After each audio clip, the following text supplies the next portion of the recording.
Section 4 under Parent 4, Parent D, and Parent E are dealing with the giving of gifts and the taking of gifts. Okay?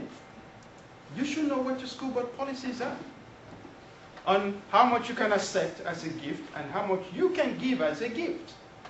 Okay? Some school district will specifically be clear and delineate and say something to the effect that you cannot accept anything that is worth more than $200. In some school districts, they don't have any policy. And so what we're trying to say here is, be careful. If someone were to come in and say they want to give you a check for $1,000, my recommendation would be, Tracy, take it. Okay? However, after you've taken it, you want to immediately go seek counsel with your principal and strongly encourage your principal to write a letter that says, "Dear Dr. Gutola, thank you so much for the gift of $1,000 that you gave to Ms. Tracy. We will make sure that we use this money very effectively to buy school materials for all our students." So what the principal has done is to shift that issue from Tracy to the entire school.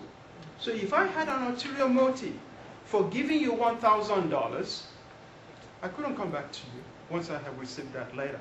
And it's also copied to the general counsel of the school board and also perhaps to the superintendent. There's no way I'm going to come back. There's a specific issue here. We had a case whereby a parent gave a teacher 2 tickets to the Orlando Magic, sideline tickets.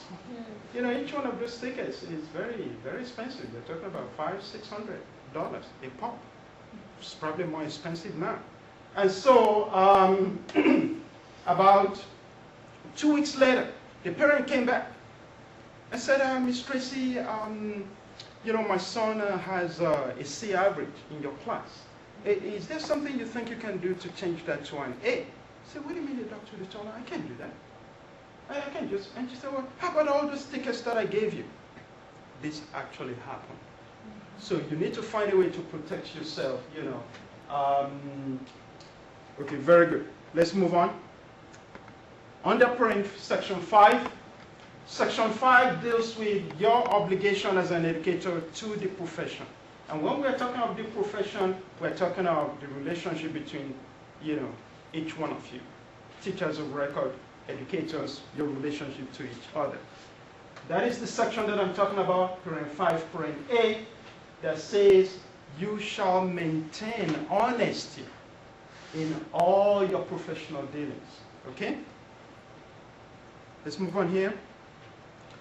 Under parent 5, parent E, shall not make malicious or intentionally false statements about a colleague. And ladies, you have to forgive me. This is usually violated by a lot of women. You ladies, you can be really cruel to each other. Yeah. So, I mean, that commonly is a female issue. So just be very careful, you know. The other one, let's move on. Under parent 5, parent M. Parent 5, parent M is where you are required as a teacher of record to self-report yourself. And let's just look at the language. The language identifies 3 things. If you have been arrested or charged or convicted of a, I mean, the very first thing I'm looking for, the conviction is somewhere in the middle. But basically, there are 3 things. If it is for the abuse of a child, sale or possession of controlled substance, okay? And somewhere here in the middle, it will tell you, you know, you don't have to report minor traffic violation. You know, you run a red light and you get a ticket. You don't need to report that. You do. You know. I just was at an ops meeting 3 months ago in Pinellas County Schools, and they said you have 48 hours. To report a minor traffic violation. They said, oh. A minor traffic violation. According to this section of Florida law, you are not supposed to report minor traffic violation. Now, let me tell you what you need to report though. And some people think this might be a minor traffic violation, okay? let me see, let's kind of go through this. If you read it, there's a section in here that says, you don't need to report a minor traffic violation. Okay, right there. Other than a minor traffic violation, you don't need to report it. This is a State Board of Education rule. Now, each individual school district could have their own modified policy. So far as they're implementing what the state is requiring, they could implement it just a little bit differently than what the state is requiring. The state is saying you don't have to report it. Some school districts, as you said, are now beginning to say you have to report it. But in this State Board of Education rule, you don't have to report minor traffic violation. But let me say this. If you are driving and you hit someone, okay, and you look around, you don't see anyone, and you try to run away, that's hit and run, right? If you look in your back rear mirror, and you can see the traffic camera, I strongly suggest you quickly turn around and go back to the scene of that accident. Because what happens is that camera has already captured, your license plate. That is hit and run. Hit and run is perhaps a criminal offense in the state of Florida, particularly if you try to run away, or particularly if something egregious, more egregious, were to happen as a result of your hit and trying to run away. Okay? So the other point that I want to emphasize here is that if you read that language very well, it says, you shall self-report within 48 hours to an appropriate authority. Who is an appropriate authority? Who is an appropriate authority? The who? No. As determined by the school district. If you self-report, if you are self-reporting to the school, this one is saying that you report to an appropriate authority. Who is the appropriate authority that you're supposed to report to? The principal. The principal. The principal. Because this comes out in lot on all kinds of test items. They could say, who is an appropriate authority that you're supposed to self-report to? And they may say, school board, superintendent, principal, assistant principal. It is the principal because that is the person that you report to. That's the reason. Okay? Now, the reason why we also came up with this reporting of 48 hours, the Education Standards Commission developed it, as I mentioned to you. Before this language was adopted into the Principles of Professional Conduct, educators only self-reported themselves every 5 years when you renew your certificate. That is just too long. Okay? And so the reason why they are asking you to self-report within 48 hours, particularly if the incident happened over the weekend, if you report immediately and the situation was so egregious, you have already brought it to the attention of the school district, the superintendent. They are aware of it. So by Monday, they are ready to deal with the media. Okay, they know exactly what to do. They can say that the educator in question, has been removed from their teaching responsibilities and have been placed either on suspension or placed in the school district to collect data until the situation is resolved. It gives the school district wiggle room to deal with the issue immediately. Okay? Are you with me? Yep. Okay, very good. Under Parent 5, Parent N, this is another section in the State Board of Education rule that requires you to report any misconduct by educators. If you have knowledge that an educator has violated, it says the Florida School Code. The Florida School Code is the Florida law. Okay? The State Board of Education rule, they're talking about specifically the Principles of Professional Conduct. Okay? It's telling you, you hold a state certificate. You have a legal responsibility to report, because if you did not report and the PPS comes to your school to conduct an investigation, then your certificate can be sanctioned for. Remember also when we were talking about why the code and the principles were important, under section 1001.42, parent 6, that is another place within the Florida law where you are required to to report misconduct of other educators. You with me? So if you know that,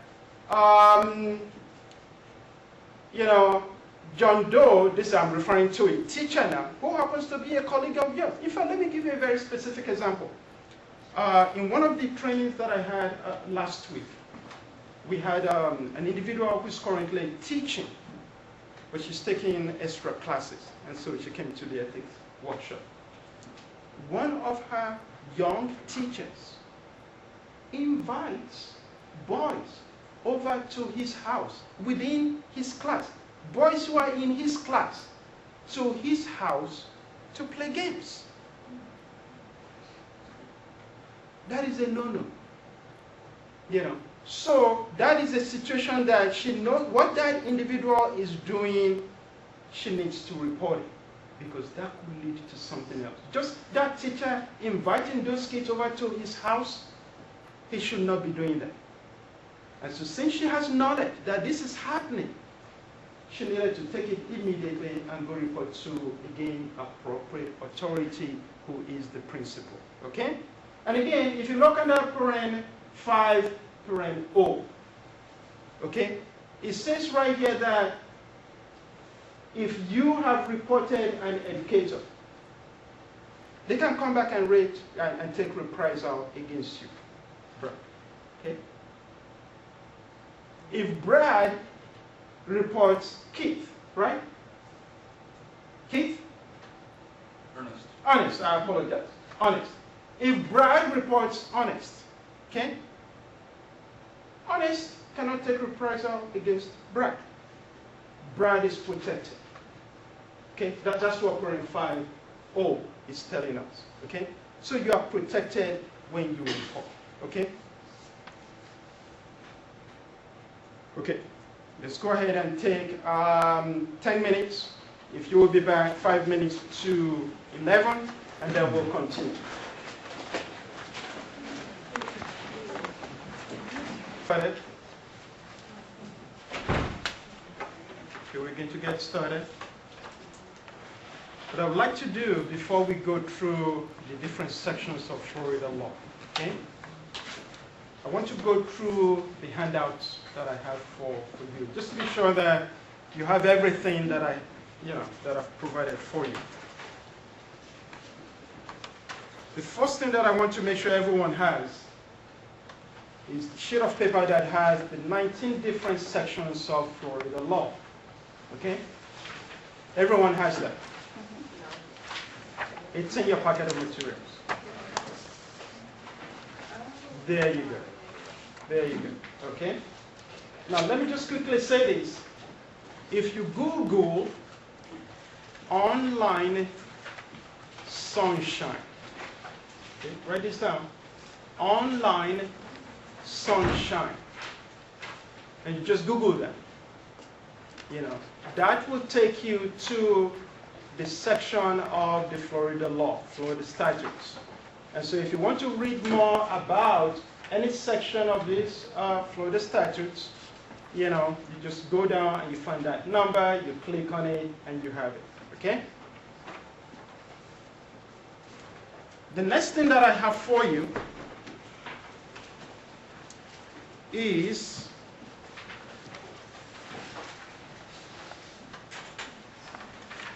something that looks like this. Okay? That's a circle at the bottom. Does everyone see that? Okay? This is a database within the Florida Department of Education. And this is for parents or anyone. If you want to find out, particularly those of you who are parents, you want to find out if the teacher of your parent has a certificate that has been sanctioned. So what you do is you type in the name of the last name of that teacher, okay, and then the district. In this case, what I did is I just typed in Jones. I don't know any Jones in Miami, and then I just typed in, the district, Miami-Dade district. Okay? And so what this did was that it pulled everyone whose last name is Jones, and the certificate has been sanctioned in Miami-Dade. And then it shows right here, you see where it says Summary of Final Order? It shows how the Education Practices Commission punished them. For example, in that very first one, you see that they put a letter of reprimand in the educator's personnel file. Okay? And then also you see that the individual educator, was asked, they put 2 years of probation. And then there was a fine for $100. Okay? So if you go down to the very last one, you will see that that particular educator's license was permanently revoked. Okay? Just to show you that you have this database within the Florida Department of Education. Okay?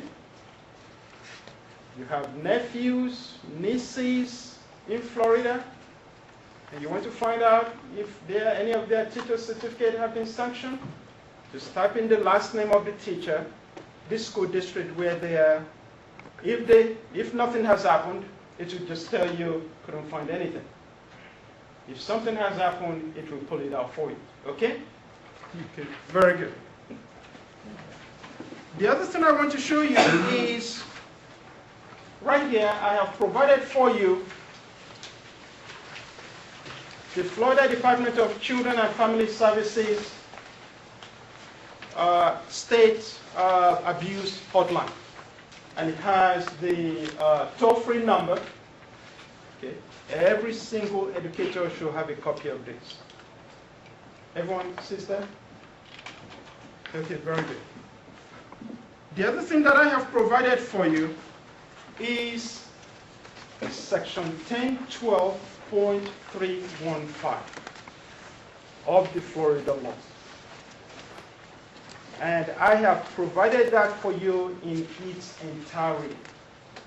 And there's a reason. And we'll talk about it when we get to that point. Because this is a new section of the Florida law as a result of Senate Bill 1712, which became effective July 1 of 2008. And this is saying basically that if any educator has been convicted of a felony that is listed in 1012.315, that individual educator is going to be disqualified from employment. So if you're a beginning teacher, that means you will not be able to teach in the state of Florida. And if you already have a teaching certificate, that means your certificate will be permanently revoked. Okay?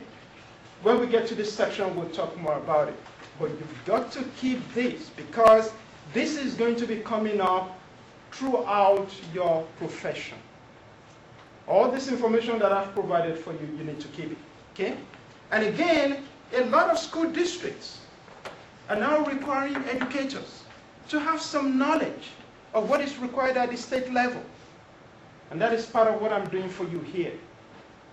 When you know some of these sections of the Florida law, it gives you an edge over other educators. Okay? Okay, very good. So what we're going to do at this point is that we're going to go through several sections of the Florida law that I have provided for you. And so as I go through each one, we're not going to go through all of the 19. I'm just going to pick the ones that are important. Okay? But just be with me, okay? So the very first one that we're going to talk about is section 39.201, which requires mandatory reporting of child abuse, child abandonment, and child neglect. Every single educator should be aware of that. It's just critical. Okay? And so what that section of the Florida law requires is that it identifies some specific categories of educators. Specific categories of professions. Okay?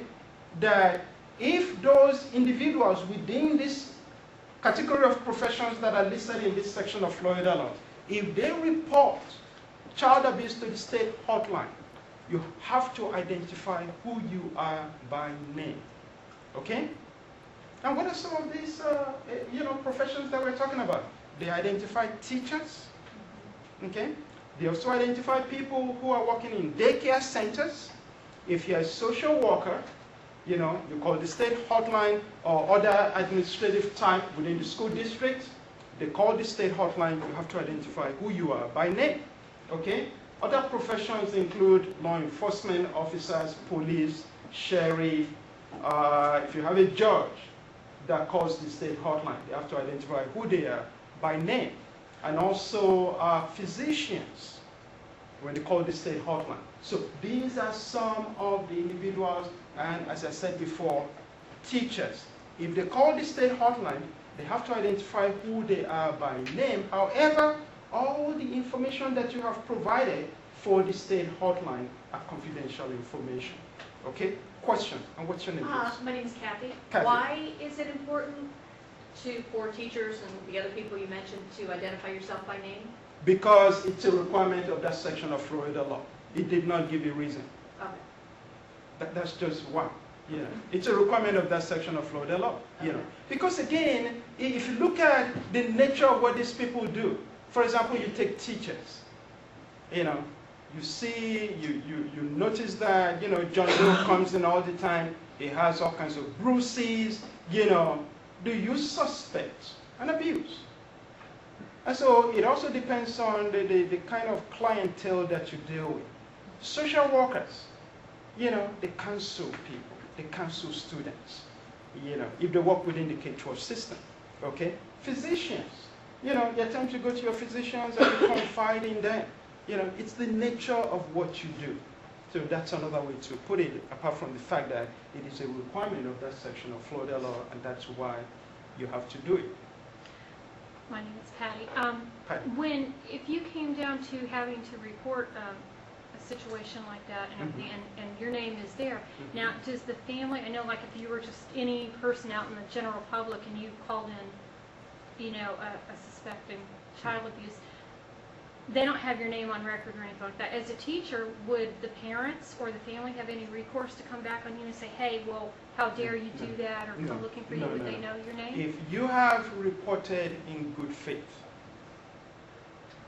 okay? If you have reported in good faith, then you are protected, okay? And we'll talk about that when we get to other sections. We need to kind of move forward, but let me take this last section. Would you first go to your principal, then call them, or would you not have to inform your principal that you're calling? Actually, I will. That's a very good question. You always want to inform your principal so that your principal is aware of what's going on, and then you can call the state hotline, okay? Now, so are we clear on that very first section? Okay. Now, the second section, which is 1006.061. So it's very important for you to be aware of what is in here. And this one basically is also further clarifies, the whole policy of child abuse, abandonment, and neglect. And as I said before, Senate Bill 1712, anytime you see Senate Bill 1712, that tells you it's a new section of the Florida law, which became effective in 2008.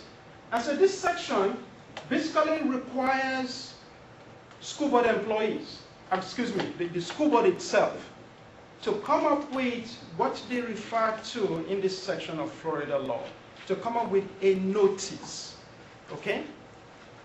And they identified 4 different things that needs to be included in that notice, okay? And they told school board in this section of Florida law that they have to post that notice in very nice, noticeable area in every single school in the school district. So in here, it says that the first thing they have to include on that notice, number 1, is the affirmative duty, the affirmative responsibility of every school board employee to report actual or suspected, okay, child abuse, child abandonment, and child neglect. It is their responsibility to report. So that's the first thing that has to go on that notice. You have an affirmative responsibility as a school board employee to report either actual or suspected child abuse wherever you find it, number one. Number two, going back to your point, Patty, right? Number two says that if you have reported in good faith, then you are immune from liability. Okay? I, as the parent, if you reported me and you say, when my daughter came to school, you saw marks all over her, and you reported child abuse, it's suspected. You've done what the law requires you to do. And so you have reported in good faith. So the second thing on that notice is if you have reported in good faith, you are immune from liability. I, as a parent, cannot come and file a legal recourse against you. You are protected. Okay? Number three, it says that when the Department of Children and Family Services come to your school district to conduct an investigation, you are required as a school board employee to comply with the requirements of the investigation. Whatever they want, you give it to them. You comply with whatever they're asking for. And the last thing that says has to go on that notice is the toll-free number, which I have provided for you, so that when people are looking, it's right there on that notice. Everybody knows what it is. They can report when they need to report. Okay? So 1006.061 is also very, very critical. Okay? Now, 1003.32 of the Florida law, all of these are on that page that I have provided for you. You can just begin to tick them off, the ones that we've talked about. Okay? Now, 1003.32 basically says that this one deals with the authority of the teacher to control student behavior. Okay? It's your responsibility to maintain an orderly learning environment. Okay? And part of the way you do that is you control student behavior in your classroom. And so what the legislature did in this section of Florida law is to provide several tools that teachers can use to maintain order and good learning environment, a safe learning environment. And part of what I want to bring to your attention is Parent 1, Parent J, which is dealing with the use of reasonable force. Okay? Now, those of you who are in exceptional student education, you already know exactly what I'm talking about when I say the use of reasonable force, because of the nature of the clientele that you deal with. Other people in elementary education, middle school, high school, they have no clue what you're talking about in terms of the use of reasonable force. Okay?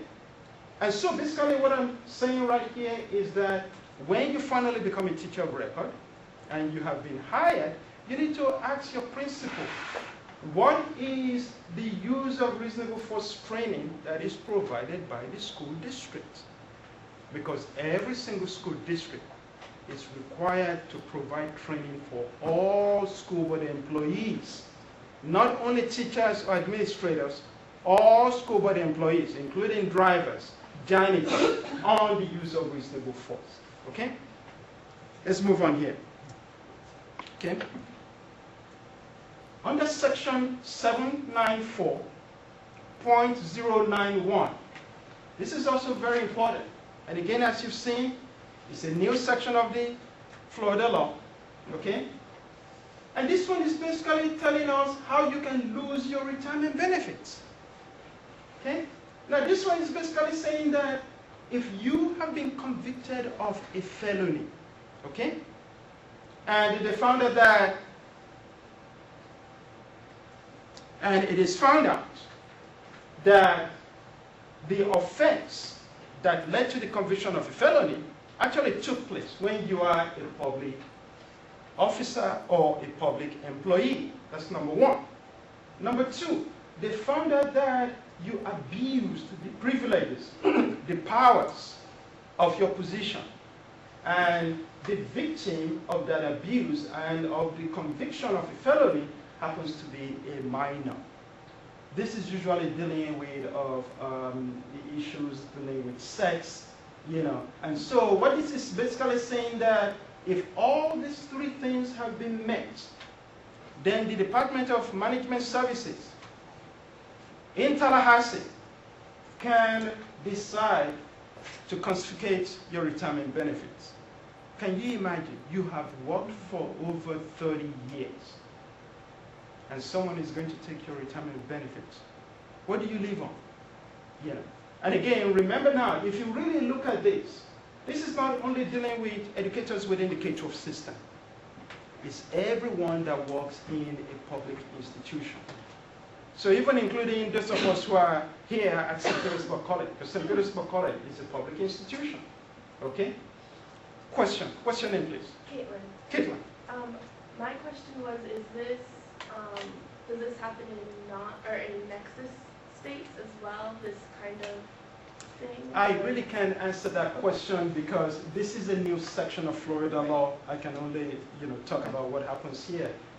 But something like this, this may even be more applicable in a Nexus state. But again, if you look at the fact that, the laws in Nexus state are not as stringent as in Florida, because this is a new law. So I can't really say what goes on there, but we talk about what happens here. So this one is very, very critical for everyone to be aware. And so you get a question, you could get a question that could ask you, in order for your retirement benefits to be forfeited, and it will tell you, you have to be convicted of a felony, and it lists these three things, true or false, or it will come in a different, form of ways, okay? It could be that they could say, A, B, C, D could be all of the above. Okay, so this can come in different ways. Okay, let's move on here. Okay, 1012.315. This is the one that I gave to you in its entirety. This section is very critical to be aware of. Okay? And what this is just basically saying is, just going to quickly paraphrase, is that if you have been convicted of a felony that is listed in section 1012.315 of the Florida law, if you're a beginning teacher, you will be ineligible for employment. You will be disqualified from employment in the state of Florida. And if you are ineligible in the state of Florida, most likely you will not be able to get employment in other states because of the NASDAQ, National Database, okay? And if you already hold a certificate, all they are going to do is permanently revoke that certificate, okay? Okay, so are you with me? Okay, let me quickly give you an example. There was an incident, an individual, when the individual was in high school last semester. Only the two of them were in a lab, okay? And so the friend of the student who happened to be in the College of Education just, picked up a match and just touched a trash can within the lab. And so they called the fire marshal. The fire marshal came, okay? And the fire marshal, right there and then, convicted them of a felony for arson, okay? And so, after several weeks, several months, it was later changed from a conviction of a felony to a misdemeanor, and then later it was changed to violation of city ordinance or county ordinance. And so this individual student, I said, well, this individual had graduated from our program about 3 years ago. So I need to see this thing in order to be sure of what we are really talking about. Are we talking of conviction of a felony for arson? Because if it is, you will not be able to get your certificate, because a conviction of a felony for arson is listed in 1012.315. Okay? You can quickly look at it. And so she brought it, and then we kind of went through it, and we found out that actually, she was very lucky. It had been reduced from conviction of a felony to a misdemeanor, and finally down to a violation of city ordinance or a county ordinance. And that was probably because she was not the one that actually touched the can, the trash can. Okay? Now, can you imagine? And after, this individual left, and she was getting ready to apply for a certificate, she got this long list of stuff that she needed to do for PPS in order for them to conduct their investigation. And she called me from the school district. Oh, Dr. Lutola, I need to come and see. I said, sure, come on up. So I said, all you've got to do is tell the truth, okay? What you have on this list, violation of a city ordinance, is not egregious enough for the state not to give you a state certificate. It is not a misdemeanor, it is lower than a misdemeanor. If it had been a conviction of a felony for arson, then she would never be able to teach. And students who are in high school, they don't think about these things. And that is why I'm bringing this to your attention, because you guys are going to be in a position to counsel your students when you finally become teachers of record. Because your high school kids, they don't think of these things. They're not thinking the way we are thinking.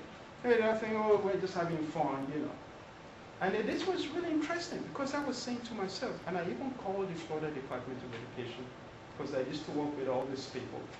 And we all agreed that if it had remained the conviction of a felony for arson, her career is totally ruined. All those years totally wasted in the College of Education. So just to give you a solid example of what we're talking about. Okay, let's go down to 1012.33. This one right here. Parent 1, parent A. Okay? Parent 1, parent A is dealing with the whole issue of contracts. Okay? And the legislature is trying to protect, particularly in parent 1, parent A, individuals who are on annual contract. Okay? As a beginning teacher, you are going to be on an annual contract. Okay.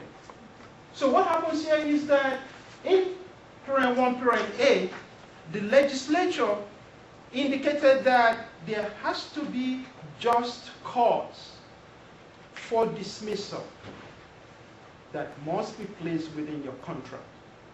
Just cause just means reason. There has to be a reason for why the school district wants to, terminate your contract. And the legislature is just basically saying, include those on the contract.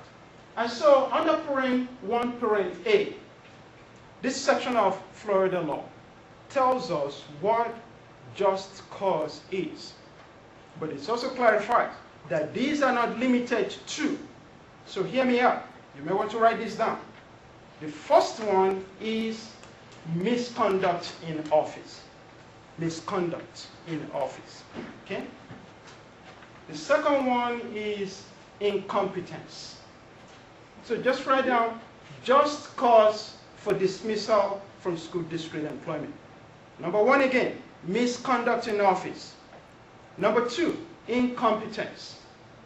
Number 3, willful neglect of duty. Number 4, gross insubordination. Okay? Number 5, okay, just let me go, I'll go through it again. Number 5, immorality. Okay? And number 6, crimes involving moral turpitude. And the way you spell turpitude is T-U-R-P-I-T-U-D-E. Moral turpitude. Let's go through it again. Number 1, misconduct in office. Number 2, incompetence. Number 3, willful neglect of duty. Number 4, gross insubordination. Number 5, immorality. And number 6, crimes involving moral turpitude. And turpitude is T-U-R-P-I-T-U-D-E. Okay? Now the reason why I emphasize that is when you finally become a teacher of record, the school district expects you to know what is meant by just cause. And the reason why I'm emphasizing this also is because when we went to the Gibbs High School to do ethics training, one of the first questions that the teachers asked me, Dr. Dutola, could you explain again what just cause means and what the Florida law says about it? So when you finally become a teacher of record, they expect you to know what just cause means.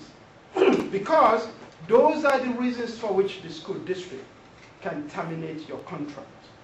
Okay? And they're not only limited to those 6 things. Okay? Now, under parent 1, parent B,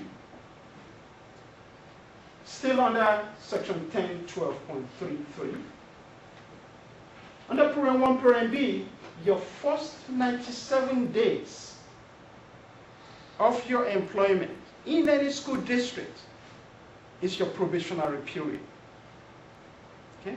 And so within the first 97 days, the principal can come to you and say, oh, we're sorry things are not going well, and just terminate your contract without just cause. Okay? Within that first 97 days. You also can go to the principal within the first 97 days and say, you know, I'm not happy here. And you can leave without breach of contract within the first 97 days. Now, you don't want to do that after the first 97 days. Yeah. Okay? Okay. Let's move on here. 1012.34. You remember we already talked about the NATE process. Did we talk about the NATE process? Yes. Okay.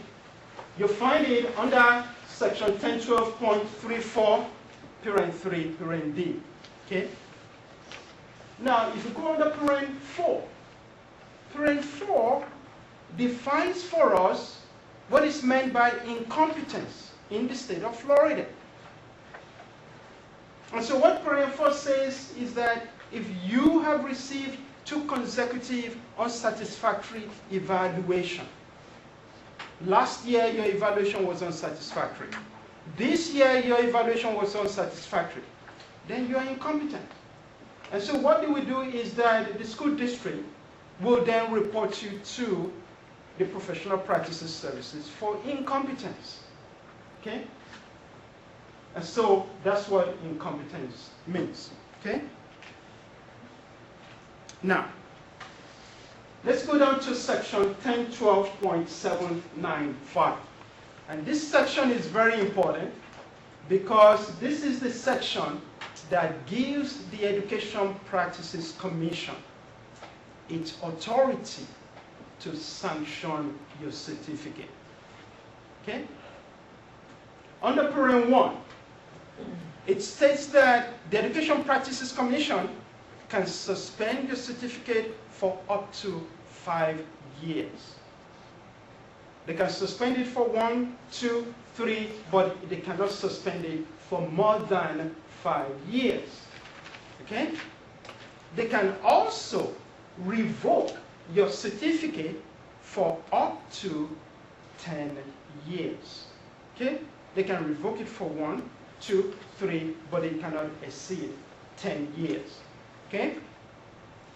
You've got to be able to distinguish these numbers. Okay? Suspension cannot go over more than 5 years. Revocation cannot be for more than 10 years. Okay? Yes, ma'am. So on this discipline against educator licenses that you gave us, it says twice permanent revocation, so that's up to 10 years? Just hang on for a minute. The third one is permanent revocation. Okay? They can either permanently revoke your certificate. So permanent revocation means exactly that. Permanent revocation. It's gone forever. Okay? And the other one that is not listed on here, which is under parent 1, is that the court system can order the Education Practices Commission to suspend your certificate if you have a delinquent child support obligation. You're supposed to be paying child support, and you don't pay child support, and the court finds out that you're a teacher of record or an administrator. Well, they can order the Education Practices Commission to suspend your certificate. That suspension still has to be within the 5-year period. Okay? Because you are delinquent with your child support obligation. Okay, are you with me? Okay, so again, your certificate can be suspended for up to 5 years, can be revoked for up to 10 years, or can be permanently revoked. In fact, let me ask you to go to page 30 of your green notebook and look in that last section. Okay? That last section of page 30, that identifies the final orders of the Education Practices Commission. Okay? Now, what is the difference between suspension and revocation? Suspension, after suspension, if your certificate was still valid, okay, you just continue to teach. Okay? So for example, every certificate, every professional educator certificate has a 5-year. It's a 5-year probation. And so let's say within that 5 years, your certificate was suspended for 2 years, meaning that for that 2 years you won't be able to teach. But at the end of the 2 years, your certificate is still valid for 3 years. You just continue to teach. A suspension. Now, revocation is totally different. Revocation actually invalidates the certificates that you already have. Okay? Now, let me explain that. Your certificate, again, is a 5-year certificate. Let's say your certificate was revoked for a 3-year period. At the end of the 3 years, all your certificates that you have are totally invalid. If you want those certificates back, you need to go and retake your certification examination. That is the difference between suspension and revocation. Suspension, if your certificate was still valid, you just continue to teach. Revocation, immediately your certificate is revoked. Your certificates, all the certificates that you have, become invalid, even if your certificate were revoked for only 1 day. Okay? So you see the difference. Okay, are you with me? Okay, very good, very good. Let's move on here. Yes, question. Now, if it's suspended, say it's suspended for 3 years and you're towards the end of your 5 years, what happens then? You just, Well, the bottom line is that you don't have to retake it. no, you don't have to retake your, and that's what I was saying is that if your certificate was still valid at the end of your suspension, you just continue to teach. But revocation, the minute your certificate is revoked, all the certificates you have totally become invalid. And the only way you can get the certificate back is if you go and retake your certification examination. Okay, let's move on here. What I really want to emphasize here is 1012.795. Okay? And this is where law enforcement agencies are required. Okay? And the language basically says that if they have arrested or charged any school board employee of the abuse of a minor child, sale or possession of controlled substance. Okay? But it's a variety of stuff. It could be DUI, it could be anything else. If they have arrested a school board employee, they are required in this section to report the name and the address of that school board employee to the superintendent within 48 hours. This is the one that I was referring to. You remember we talked about the principle when we were talking about why the code and the principles were important, as part of Florida as a non-nexus state. Okay, let's move on here.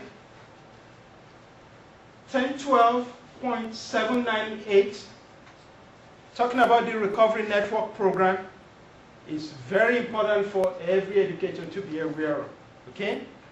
And the primary purpose of the Recovery Network Program, you've got to pay attention to this, is to help educators who have been impaired as a result of alcohol abuse,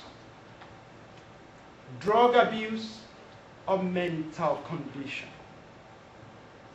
That could be a test item, okay? On the certification examination. And so educators can choose to participate in the Recovery Network Program, or the Education Practices Commission could include it as part of the settlement agreement. And so again, the primary purpose of the Recovery Network program is to provide assistance to help educators who are impaired as a result of alcohol abuse, drug abuse, or mental condition. Okay? And again, your quiz is going to be an open quiz. Okay, I don't know if I mentioned that. Okay, very good. 1012.799. Okay? 1012.799 is also another area where every single educator should be aware of. Because right here it says that if you have knowledge of an educator, if you have knowledge of a student within the K-12 system who has committed sexual battery on another student within the K-12 system. Sexual battery could be touching another student inappropriately. Okay? That educator is supposed to report the incident to the law enforcement agency that has jurisdiction over the school if it happened in the school. If it happened somewhere else, far away from the school, and you have knowledge, then you are required to report it to the law enforcement agency that has jurisdiction over where this incident took place. Okay? Okay, very good. Let's move on. Now, go ahead. Sorry, is that, as far as reporting it, the same as the child abuse? Same thing, yeah.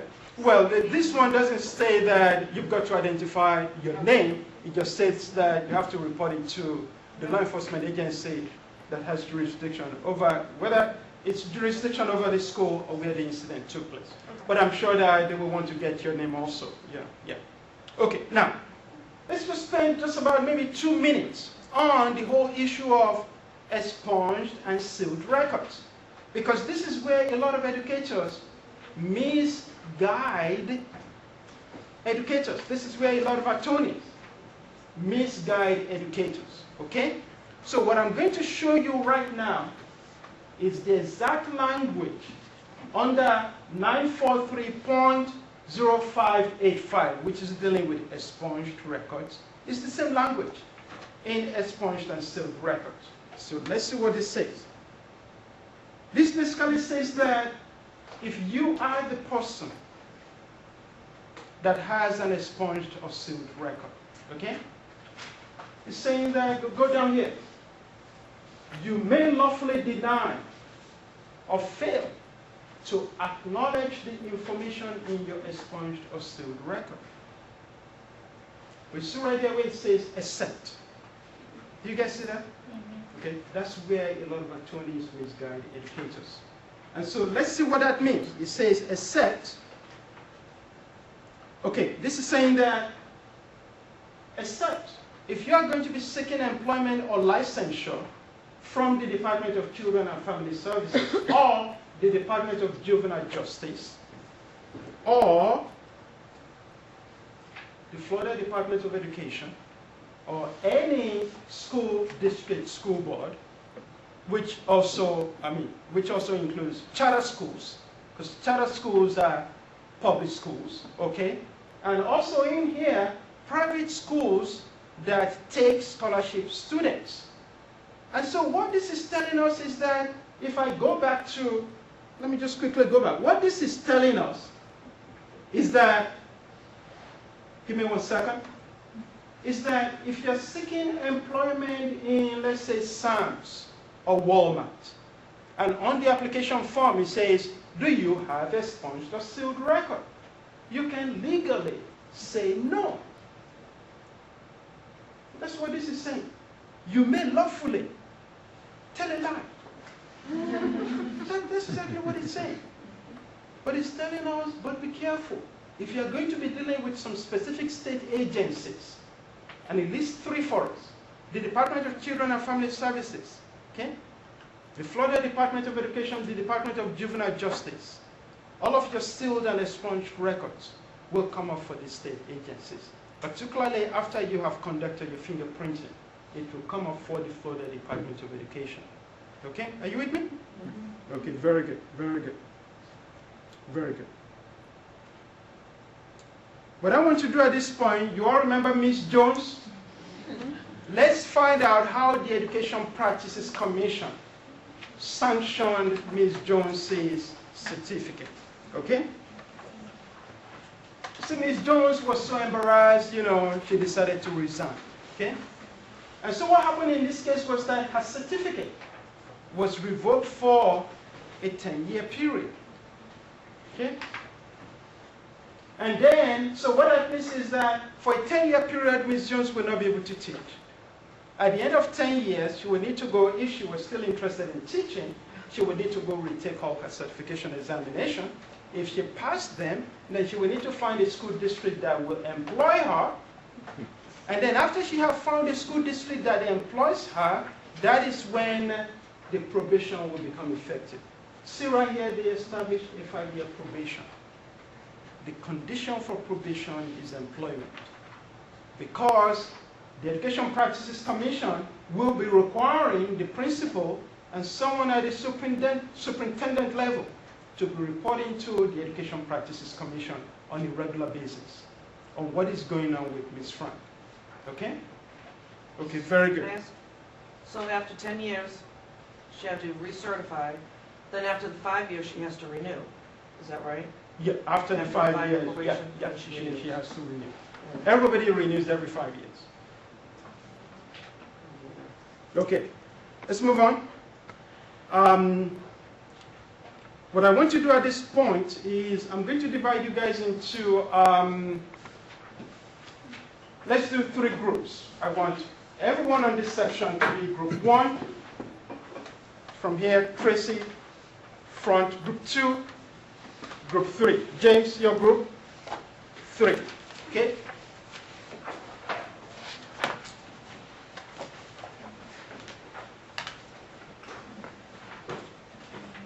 Honest, your group, I want you to do a picture is worth, okay? That's what I want you to read. And I'm going to tell you what I want you to do later, okay? Debbie, your group right here, okay? Right? These 2 tables here. I want you to read inappropriate language, okay? Inappropriate language. And in the back, James, kiss and tell, your group. This is what I want you to do. I want you to appoint a reporter that will tell us in a nutshell what happened in your individual cases. Don't tell us the whole thing. Just tell us a quick summary of what happened in your case. Okay? Number 2, I want you to identify the principles that are violated. And I just want you to give us the number. For example, parent 3, parent A, parent 3, parent G, parent 3, parent I, okay? And then lastly, I want you to act as the Education Practices Commission and render final orders against the educator in your case, okay? Final order, disciplinary action. Okay, are you with me? Okay.